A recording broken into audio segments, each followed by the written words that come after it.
vez que os irmãos ouvirem, venham. É uma oportunidade de você aprender da palavra de Deus conversando sobre.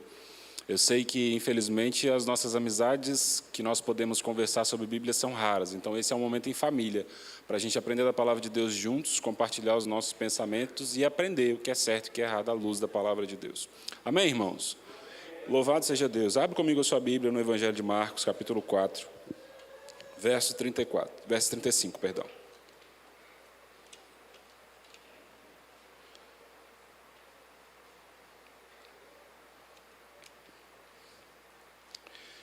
Quero também reforçar com os irmãos, as nossas ofertas que vão para o Portas Abertas acontecem mensalmente. Então, as ofertas do mês de outubro serão enviadas na próxima segunda-feira.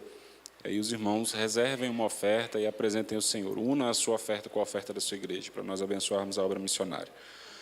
O Evangelho de Marcos, capítulo 4, verso 35, diz assim: E naquele dia, ao anoitecer, disse ele aos seus discípulos: Vamos atravessar para o outro lado. 36, deixando a multidão, eles o levaram no barco assim como estava. Outros barcos também o acompanhavam. Levantou-se um forte vendaval e as ondas se lançavam sobre o barco, de forma que este foi se enchendo de água. Os irmãos podem se assentar. Eu aconselho que não feche a Bíblia, para nós podermos continuar utilizando-a durante a mensagem. Mas fecha teus olhos e encurva a tua cabeça para nós orarmos ao Senhor. Amado Deus e eterno Pai, Senhor, nada disso teria sentido se não fosse a presença do Teu Espírito Santo. E é esse Espírito que eu recorro nessa hora, suplicando ao Senhor que, em nome de Jesus, tire as escamas dos olhos do pecador, conduza os corações ao arrependimento, constranja-nos, exponha diante dos nossos olhos a nossa fraqueza e faça-nos olhar para o Senhor, que é o forte mediador das nossas almas. Senhor, nós estamos em posição de submissão e contrição diante da Tua presença e suplicamos ao Senhor, dar-nos o entendimento das Tuas Escrituras para que possamos errar menos e buscar a nossa salvação com mais força e mais vigor. Assim nós nos apresentamos diante do Senhor no início dessa mensagem, crendo no Teu poder e na autoridade do Senhor sobre nós, em nome e por amor de Cristo Jesus. Amém. Louvado seja Deus. Obrigado. O meu objetivo é chegar com você, eu vou passar por cima de alguns versículos, alguns eu vou pular, mas você pode ler tanto em casa quanto ir acompanhando aí na sua Bíblia. O versículo 35 disse que naquele dia ao anoitecer, disse ele aos seus discípulos: vamos atravessar para o outro lado. O capítulo 4 de Marcos está registrando que Jesus dá uma ordem para os discípulos para atravessarem para a outra margem do mar, mas isso acontece no final do capítulo 4. E o capítulo 4 em si traz 4 grandes parábolas. O início do capítulo 4 diz que Jesus, vendo que tinha uma multidão para poder receber o ensino dele, usa a estratégia de sentar num barco de forma que todo mundo pudesse vê-lo. E ele está ali conversando com as pessoas e ele conta 4 parábolas básicas no capítulo 4 de Marcos. Ele conta a parábola do semeador, ele depois explica a parábola do semeador, ele faz uma parábola sobre a luz ou a lamparina, depois ele conta a parábola da semente e depois ele conta a da semente de mostarda. As duas têm nome de semente, mas são parábolas diferentes. Ele conta 4 parábolas e explica uma no capítulo 4. Então, foi um dia onde Jesus pregou o dia inteiro para aquela multidão. Aqui está dizendo que já no fim do dia, ao entardecer, ele dá uma ordem aos seus discípulos para atravessarem. Existem 2 formas de cansaço. Existe o cansaço físico, que é esse que você tem quando você trabalha em alguma coisa mecânica ali o dia inteiro, O corpo físico está cansado. E existe o cansaço mental, que geralmente quando você tem que dar uma aula, dar uma palestra, ou ensinar alguém alguma coisa é muito cansativo, porque existe um processo de organização mental, de preparar as ideias, de explicar, reexplicar, falar de novo, mudar as palavras, explicar mais uma vez. É um cansaço muito grande. E é bom quando os dois andam alinhados, O corpo se cansa junto com a mente, que aí o sono é restaurador. Quando o corpo está cansado e a mente não, o sono é horrível. Quando a mente está cansada e o corpo não, de igual modo o sono é horrível. E aqui, depois de Jesus ter pregado o dia inteiro, já muito cansado, a noite já estava chegando. E aí ele dá uma orientação, uma ordem para os discípulos. Vamos atravessar para o outro lado. O versículo 36 diz que, deixando ele a multidão, que estava ali na praia, eles o levaram no barco, ele já estava no barco, então eles levaram ele naquele barco que ele estava, e isso está no versículo 1, que ele entra no barco, e outros barcos também o acompanhavam. Não era só o barquinho que Jesus estava, tinham outros barcos fazendo aquela travessia. Versículo 37. Levantou-se um forte vendaval e as ondas se lançavam sobre o barco, de forma que este foi se enchendo de água. O lugar que Jesus estava passando era o Mar da Galileia. Só que o Mar da Galileia leva o nome de Mar da Galileia não por ser um mar, porque ele era um lago muito grande. Ele não estava conectado a nenhum oceano, mas era um lago muito grande. Hoje em dia, se a gente fosse mensurar, seria algo em torno de 19 quilômetros de uma ponta até a outra e 13 quilômetros de uma ponta até a outra. A travessia que Jesus estava fazendo para os Gerazenos era da margem menor, era uma travessia de 13 quilômetros. Então, Jesus deu uma recomendação para eles atravessassem de uma margem para outra, era a margem menor que eles iam atravessar, e diz aqui que no meio do caminho, né, as ondas, levantou-se um forte vendaval e as ondas lançavam-se sobre o barco, de forma que se encheu de água. Em relação ao Oriente Médio, esse Mar da Galileia, por isso leva esse nome, era o maior reservatório de água doce que eles tinham, porém não ficava num espaço totalmente aberto. De um lado você tinha um corredor de montanhas e do outro lado você tinha o Monte Hermon. O topo do Monte Hermon é muito frio, é muito gelado.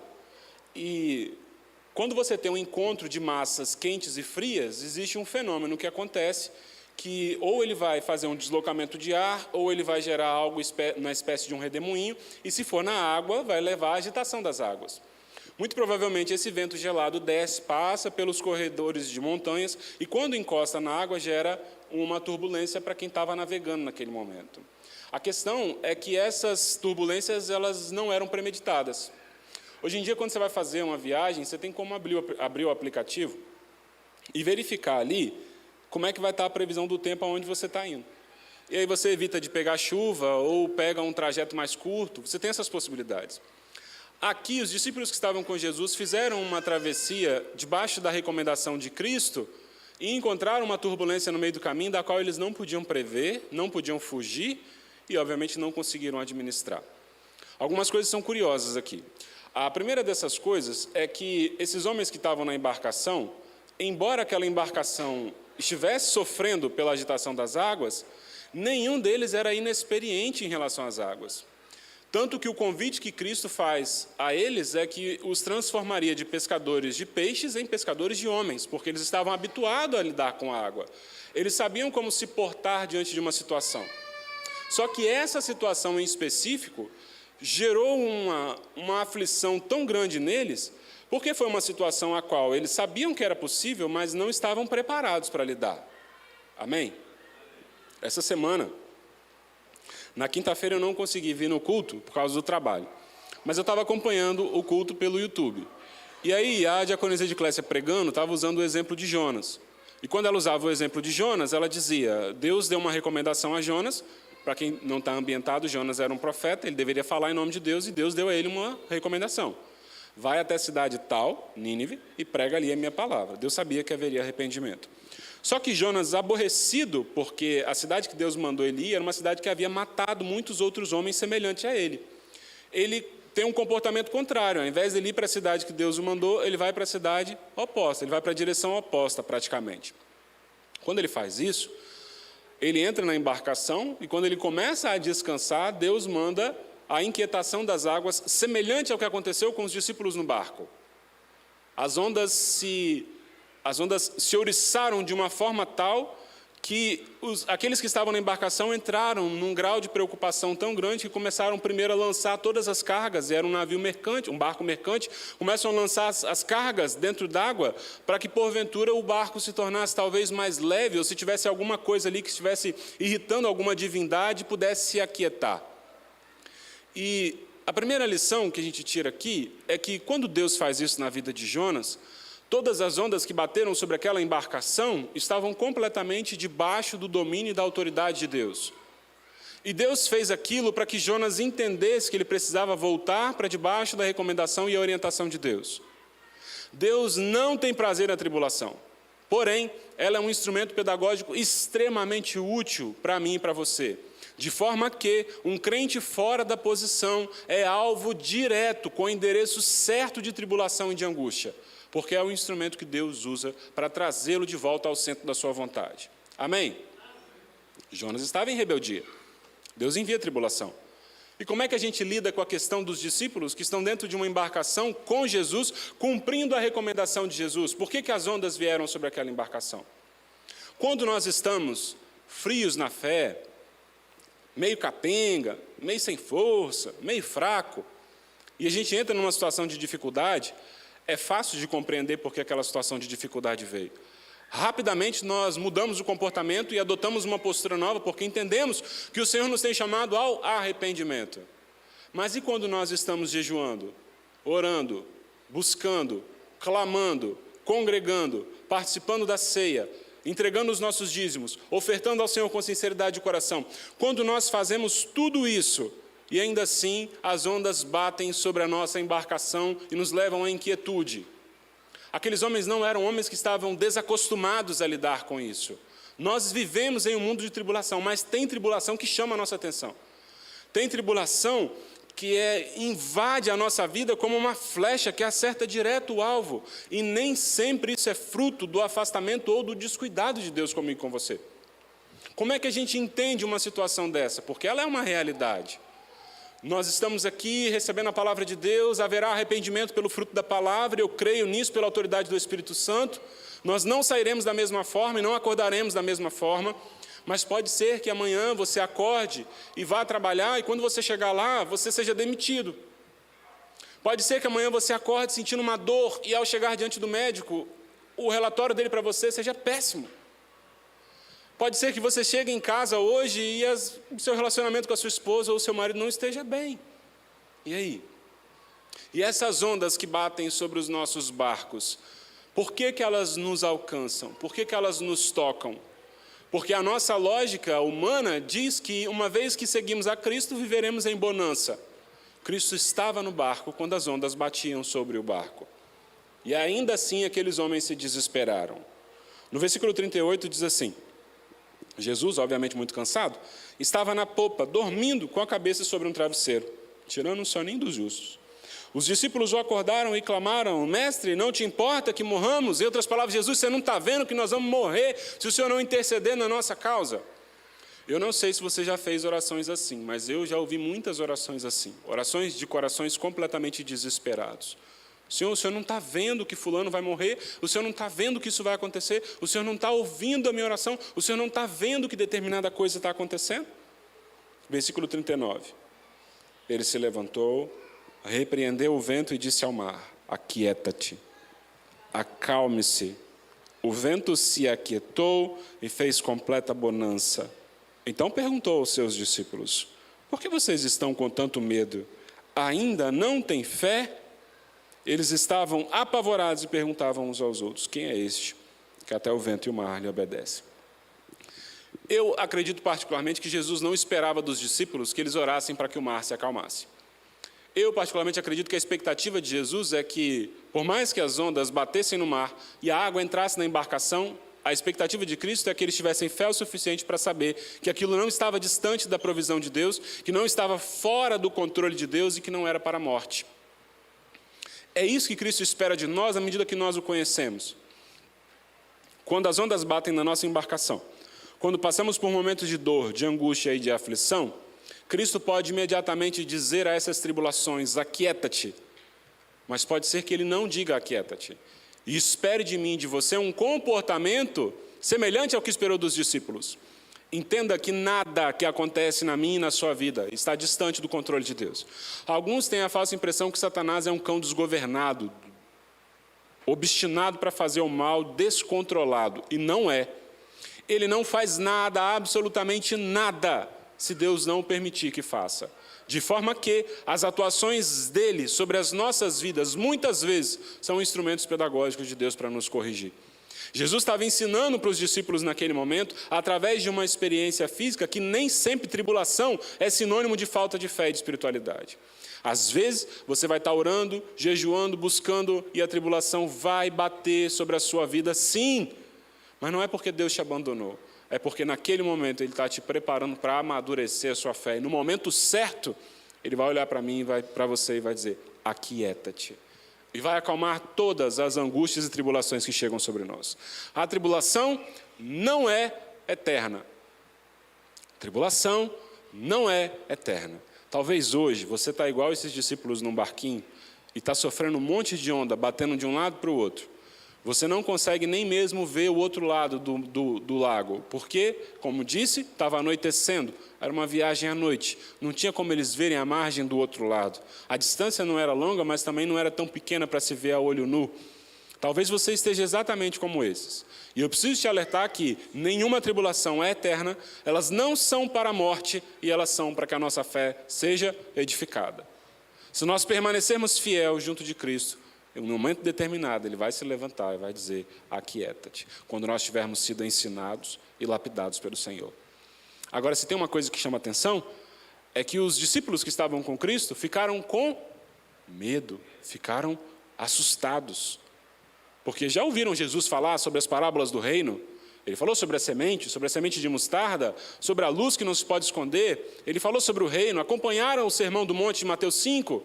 Mas aqui eles se assustaram, porque eles viram fenômenos da natureza sendo aquietados e paralisados tão somente pela voz de um homem.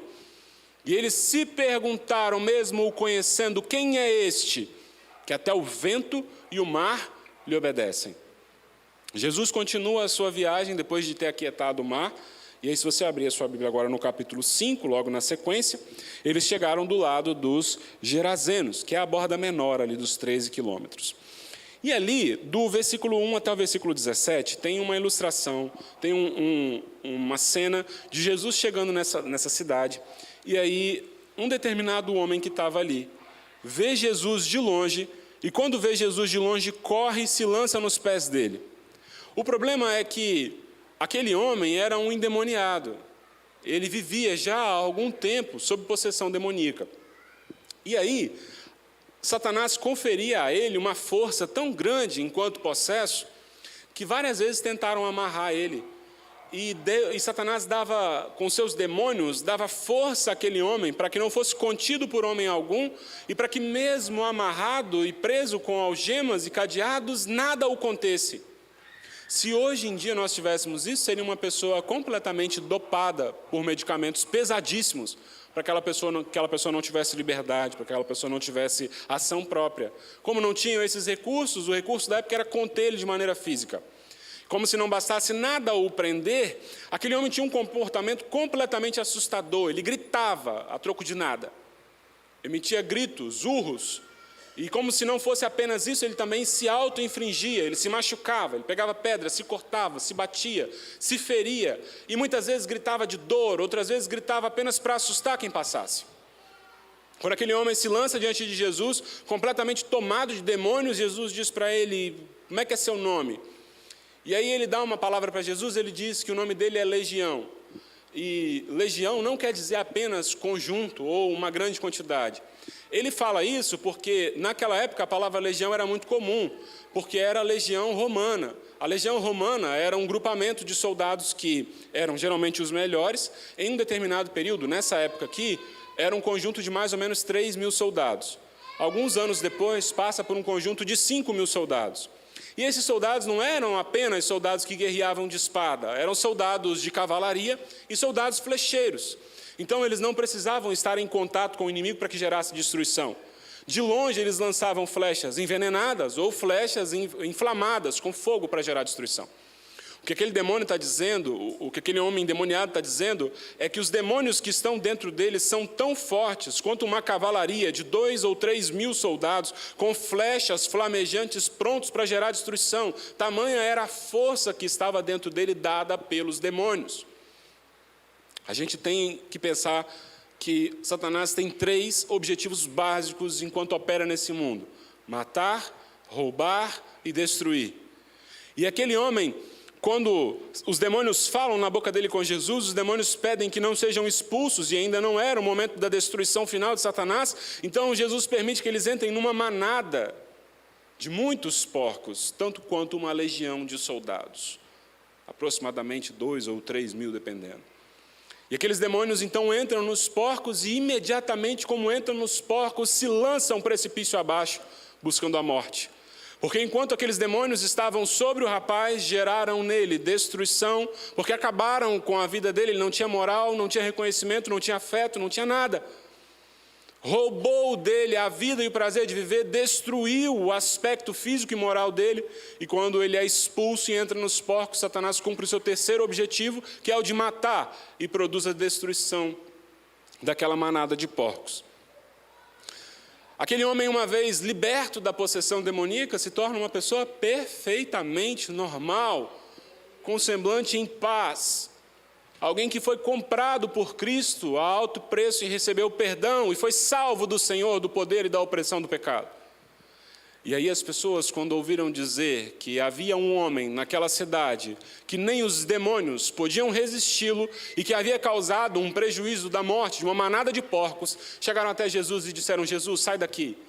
Sai daqui, porque nós temos medo de um homem que nem os demônios o temem, que nem os demônios o respeitam, que nem os demônios o oprimem. Senhor, nós temos medo de você.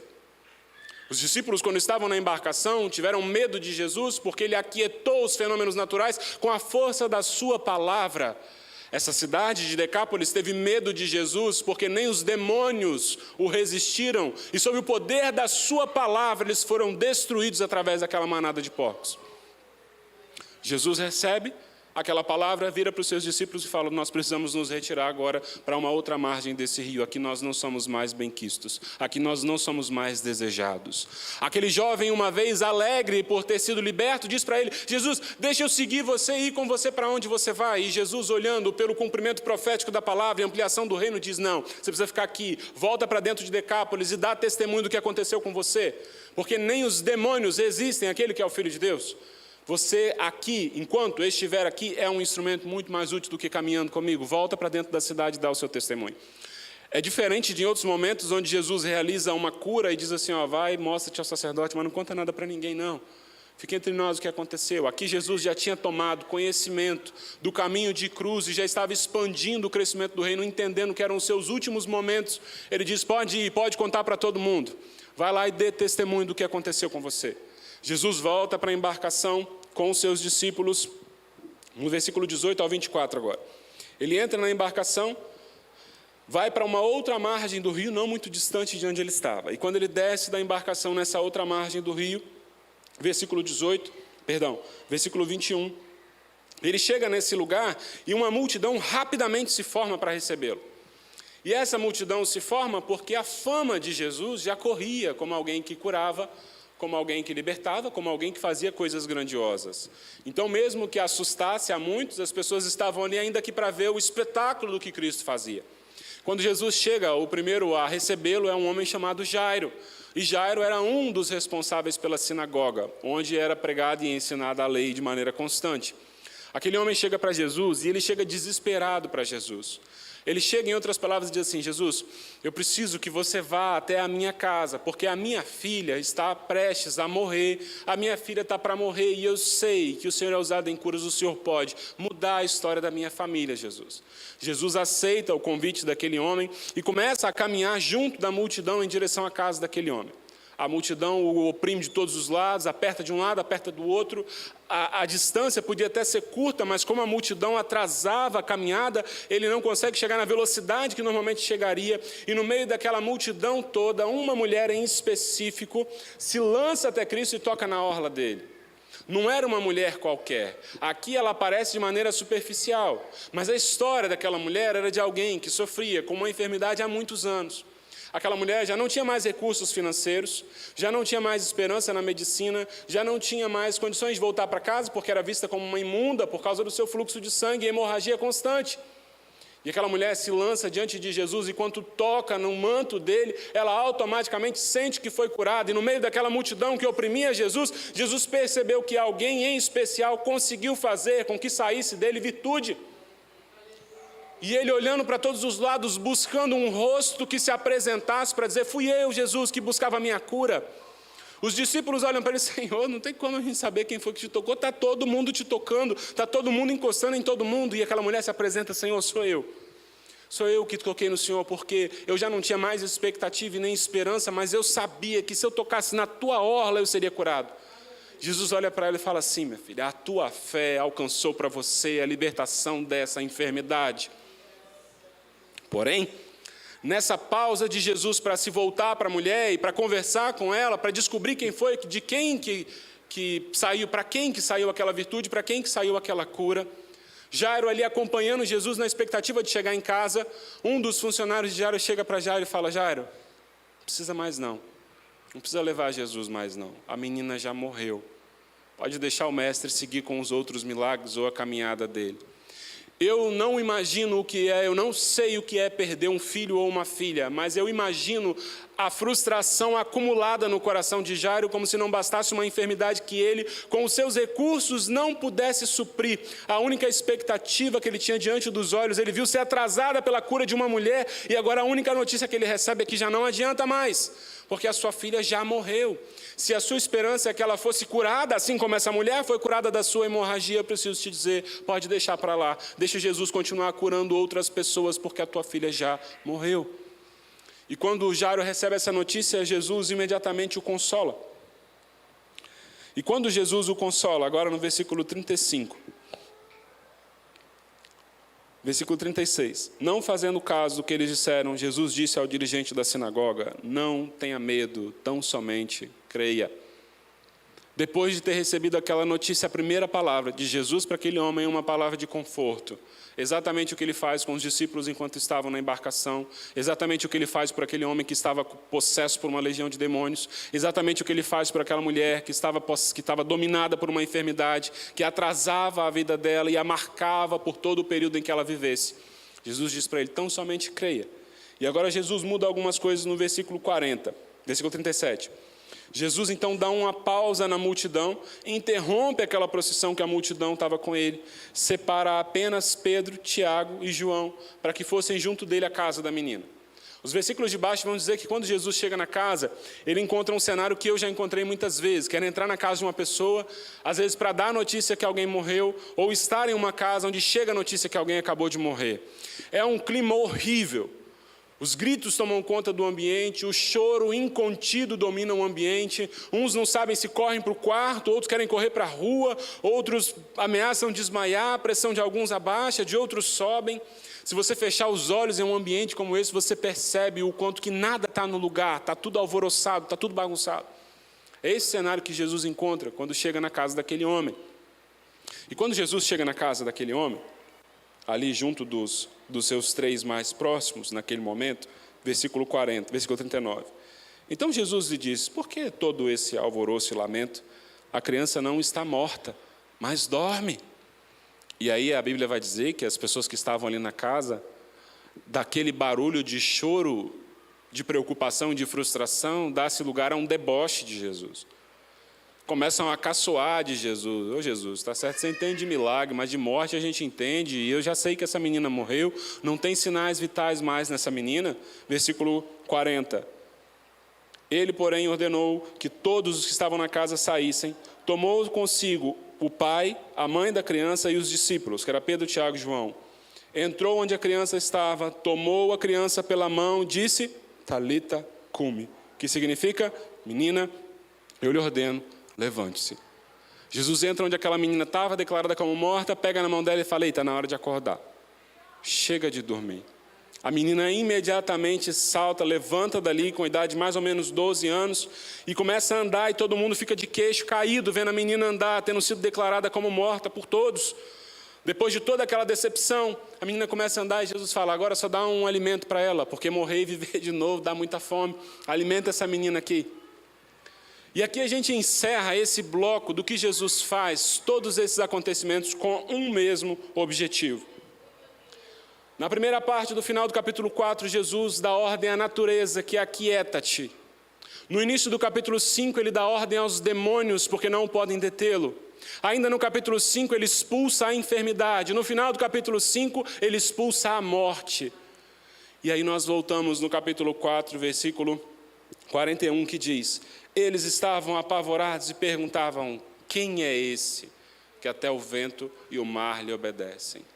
Quem é esse que a natureza não pode deter? Quem é esse que os demônios não resistem? Quem é esse que a enfermidade não para? Quem é esse que tomou a chave da morte e a destruiu por seu infinito amor, para que morasse conosco eternamente e nem a morte nos separasse mais dele? Quem é esse? Esse é o autor e consumador da nossa fé. Aquele que nos resgatou enquanto ainda estávamos no lamaçal do pecado, completamente sujos e mergulhados em nós mesmos. Nós não podíamos amá-lo, mas ele primeiro nos amou, nos comprou, nos resgatou. As escamas dos nossos olhos caíram pelo poder da tua palavra. E nós nos lavamos em suas vestes, de forma que Paulo diz aos Romanos: porque estou bem certo que nem a morte, nem a vida, nem o presente, nem o porvir, nem os anjos, nem principados, nem altura e nem profundidade nos separará desse amor. Como que eu vou ser separado do amor desse que nem a natureza o resistiu? Os demônios não o deteram, a enfermidade não parou. E ele tomou a chave da morte por mim e por você. A que temerei eu, se o meu Senhor é o autor e consumador de todas as coisas? E a carta aos Efésios diz: mas a misericórdia de Deus é muito grande, o seu amor por nós é tanto, que estávamos espiritualmente mortos por causa da desobediência, mas ele nos trouxe a vida em Cristo. Pela graça de Deus nós somos salvos, porque não há em nós merecimento algum. Mas ao Senhor agradou salvar a minha, a sua alma. A que temerei eu, se o Senhor é aquele que detém o poder de todas as coisas? Eu te pergunto de novo: quem é esse? Quem é esse que causou espanto em multidões? Quem é esse que causou medo em outros, que despertou interesse em outros, senão aquele que te chamou para uma vida nova? Talvez as nossas perspectivas e objetivos de vida estejam distorcidos e nós estejamos preocupados com coisas que perecem. Nós estamos preocupados com o trabalho, estamos preocupados com o casamento, estamos preocupados com a vida financeira, estamos preocupados com a saúde, estamos preocupados com a chuva de amanhã. E o Deus que nos chamou é aquele que não se preocupa com essas coisas, porque o poder de tudo é dele. E ele diz: buscai primeiramente o reino de Deus e as demais coisas vos serão acrescentadas. Porque todas as coisas que nos preocupam diante da sua grandeza nada são. Ele é o autor e consumador da nossa fé, pão vivo que desceu do céu, príncipe da paz e príncipe da vida, nosso fiel advogado, fiel companheiro, aquele que nos alimenta, aquele que nos supre, aquele que diz para mim que nem as muitas águas sufocarão esse amor que é eterno por mim. Mesmo que não haja em mim merecimento algum, o Senhor me chama até a presença dEle, me lava e te purifica também, me concede vestes brancas de santidade. Nós não éramos nada, a única coisa que nós tínhamos era a condenação, a perdição eterna, mas ao Senhor agradou moê-lo e fazê-lo enfermar para que nós tivéssemos paz. E a autoridade do Espírito Santo é o que derrama as escamas dos nossos olhos e nos faz olhar para isso e dizer: Senhor, as minhas preocupações não são nada. Senhor, eu estou preocupado com a saúde da minha casa, mas nem a enfermidade te para. Senhor, eu estou preocupado com a morte que pode bater, mas o Senhor a comprou. Senhor, eu estou preocupado com as adversidades, mas é a tua voz que diz: aquieta-te, e elas param. O Senhor é o autor e consumador da nossa fé e nos diz que as nossas preocupações são tolas e vãs no Senhor. Enquanto nós buscarmos o reino de Deus, Ele nos alimentará. Se coloca de pé em nome de Jesus. Aquele que te chama a ter comunhão com Ele não sou eu, não é o pastor, não é quem canta, não é quem toca. Aquele que te chama para ter comunhão com Ele é o leão da tribo de Judá. É o pão da vida e o salvador do mundo. O Emanuel, o bom pastor, o caminho, a verdade, a vida, a cabeça da igreja. A videira verdadeira, o sol da justiça. O sumo pastor, o alfa, o ômega, o filho do Deus vivo. Autor da nossa salvação, nosso advogado, companheiro, o verbo encarnado. A sabedoria onisciente de Deus encarnada em um corpo humano semelhante ao meu e o seu. Rocha inabalável, pedra de esquina angular, desprezada pelos construtores, mas que alcançou morada no teu coração, para te lavar, para te remir, para te comprar e te garantir a possibilidade de naquele grande dia, mesmo que a porta seja estreita, dizer para mim e para você: vinde benditos do meu Pai para as moradas que eu vos preparei. As nossas preocupações nada são diante de um Deus tão grande e tão perfeito. Ele é a estrela da manhã, o príncipe da paz, o Senhor, autor e consumador da nossa fé. E Ele diz para mim e para você: As ondas que batem no seu barco nada são. As suas preocupações cessam diante do poder da minha voz. Então não tema os levantes de Satanás, mas confie tão somente pela minha palavra, lance as suas redes, porque sou eu quem honro a sua frutificação. O Senhor tem nos convidado a um relacionamento íntimo com Ele. E essa semana uma frase invadiu meu coração com muita força. E essa frase dizia que as pessoas que vão povoar o inferno não são aquelas que premeditam dizer não para Jesus, mas são aquelas que foram enganadas por Satanás a acreditar que dá para dizer sim amanhã. E não dá para dizer sim amanhã. O Senhor tem nos chamado ao arrependimento dos nossos pecados hoje e à mudança de comportamento hoje. Olha para dentro de você mesmo, e se as suas vestes estiverem sujas pelo pecado, o sangue do Cordeiro se disponibiliza para nos lavar, para que nós estejamos em comunhão com Ele mais uma vez. Amado Deus e eterno Pai, Senhor, olha do primeiro ao último banco. Senhor, em nome de Jesus, eu não creio na minha eloquência, na minha autossuficiência, mas eu creio na autoridade do Teu Espírito Santo para constranger o pecador. Esmiuça o coração endurecido, lava esses olhos encobertos pelo pecado, desagrava esses ouvidos, sensibiliza esse crente da necessidade do arrependimento constante, contínuo, que não cessa na Tua presença. As Tuas palavras não passarão e o Teu amor por nós também não. Então que as tribulações não nos afastem do Senhor, mas que moldem o nosso caráter dia após dia. Senhor, em nome de Jesus, aviva a Tua obra dentro dos nossos corações, para que nós não venhamos nos perder. Deus, que esse acontecimento não passe em vão, que o Teu convite não se perca, mas que o Teu amor e a Tua misericórdia nos constranja mais uma vez. Crendo no Teu poder e na autoridade da Tua palavra, eu confio esse rebanho em Tuas mãos, porque eu sei que o Senhor é quem deu essa palavra, e o Senhor é fiel para concluí-la no coração dos Teus filhos, gerando arrependimento, quebrantamento e mudança, para que o céu seja povoado de almas em corações arrependidos. Senhor, em nome de Jesus, sela essa palavra no nosso coração. Que ela não seja semente que cai à beira do caminho, que ela não seja semente que cai no meio das pedras, que logo cresce e morre, mas que seja um fruto fiel, verdadeiro e saudável na Tua presença. Una-nos a Ti, Senhor, que sejamos unidos à videira verdadeira e que haja em nós o Teu sangue correndo nas nossas veias, que haja em nós o Teu corpo ao cuidarmos do próximo. Senhor, em nome de Jesus, revela-te a nós, dá-nos experiências contigo, faça-nos sentir a presença do Teu Espírito Santo que nos confronta diante do nosso erro. Senhor, em nome de Jesus, eu suplico ao Senhor, apresentando cada alma daqueles que aqui estão e que nos acompanham através das redes sociais, constrange o pecador ao arrependimento, em nome de Jesus, Senhor. Em nome de Jesus, Senhor. Em nome de Jesus, eu confio a Ti essas almas. Pai, conclui a Tua obra nesses corações. Pela Tua misericórdia eu Te suplico. Aleluia, Jesus. Santo, santo, santo é o Teu nome, ó Deus. Aleluia, meu Deus. Estenda as mãos. Que o grande amor de Deus, a paz e a comunhão do Espírito Santo seja hoje sempre com aqueles que amam e aguardam a volta do Senhor Jesus. E todos digam amém, Jesus. Aleluia.